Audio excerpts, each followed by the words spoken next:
Hi guys, welcome to my channel again and welcome to Pearl TV, and in this video I'm going to cook chayote with pork. So I have prepared a simple cooking tutorial in order for all my friends to learn from the video that I'm going to share. Okay, so kindly watch the full video and learn from my cooking tutorial. And if this is your first time here on my channel, please don't forget to leave a like, comment, subscribe, and ring the bell button in order for you to be notified whenever I post a new video. Guys,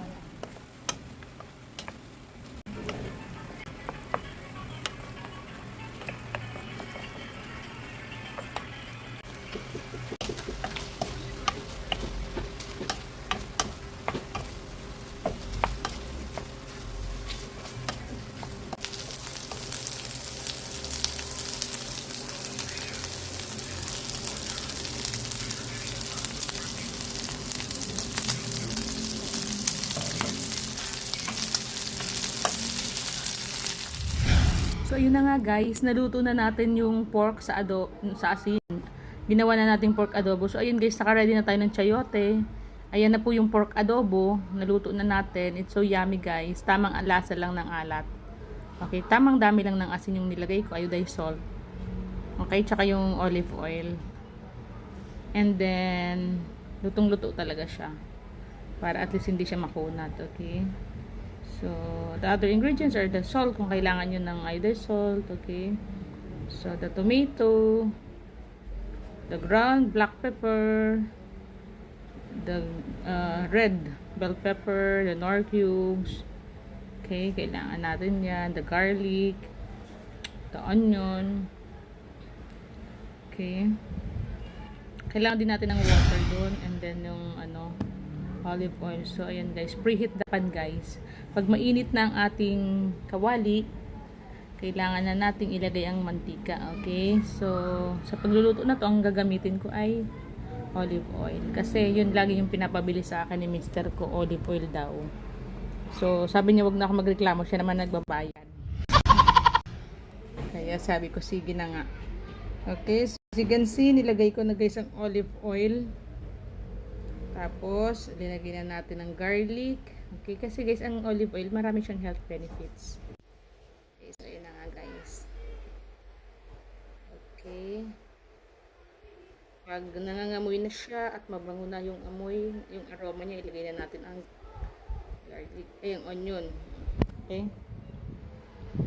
The onion. Sundan natin ang kamatis o tomato. Okay. So, ayan, pag na siya, pwede na natin ilagay ang karning baboy pag luto na siya.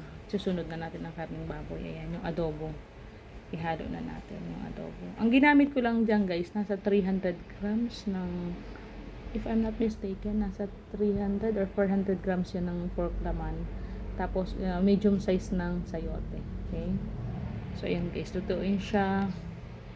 Kasama ng sibuyas, bawang, kamatis, and then afterwards lagyan na natin guys ng sabaw up to 100 ml of water. Pwede mong dagdagan yan. Tapos ilagay na natin guys yung nor cubes, kasi kailangan ng tubig guys. Alam niyo kung bakit? Para malusaw, matunaw yung nor cubes, at saka ma-equalize ba yung lasa, diba?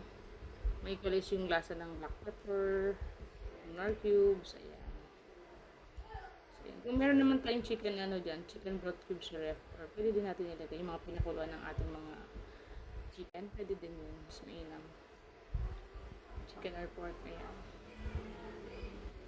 Okay, so yan guys, hayaan natin kumulo. Pag kumulo na siya guys, pwede na natin ilagay ang ating chayote. Okay, ang bilis lang naman maluto guys. Pag kumulo na siya, tikman na muna pala natin guys, bago natin ilagay ang chayote, to make it sure na kuha na natin yung lasa ng sabaw. Kasi guys, dun yung sa sabaw nagkakatalo talaga. Yung sarap ng niluto ay dapat sa sabaw titikman mo yun bago mo ilagay yung mga ingredients. Kapag okay na yung mga lasa niya. Yan. Ayan, ginamitan ko guys yan ng pang slice na may decorate. Yung aluminum na may pang decorate. Nakita ko lang sa lagayan. So yun yung ginamit ko. So kaya meron siyang design. Okay. So, mabilis lang naman yung lulutuin guys, lalo kung malakas ang apoy. Kaya, kailangan i-monitor lagi guys, kasi ang sayote, mabilis talaga siya lutuin. Lalo kapag natakpan. So, lutuin lang ng mga 3 to 5 minutes. After nyo matakpan, okay? So, super quick and easy lang naman yung ano natin. Ayan. Pag nahalo na natin ng bonggang-bongga, takpan na natin. Ayan. Okay. Cook 3 to 4 minutes. Okay. Kapag okay na siya at luto na, kapag binuksan natin guys na luto na, pwede na nating isunod yung red bell pepper. Okay. So, i-ready na yung red bell pepper. Yun na lamang ang natitira nating ingredients na isasahog. So, ayan. Pwede nyo din palitin yung bell pepper. Pero sa akin, okay na yan. Ako lang naman kasi ang kakain yan eh. Kaya, ganyang malalaki para mabango din. Ayan guys, I hope you would love to give a thumbs up guys to this cooking tutorial, and you would love to share this to all your friends. Okay, so super quick and easy. Hindi ko na siya guys tatakpan kasi as you can see, translucent na yung ating chayote. Halo-halo na lang yan guys. Ayan, di ba sobrang bango yan guys, napakasarap. Tapos yung kanin na masarap ang pagkakaluto.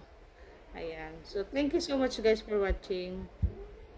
I hope you would love to hit the notification bell in order for you to be get updated whenever I posted up a new video vlog. Thanks for watching. Bye-bye.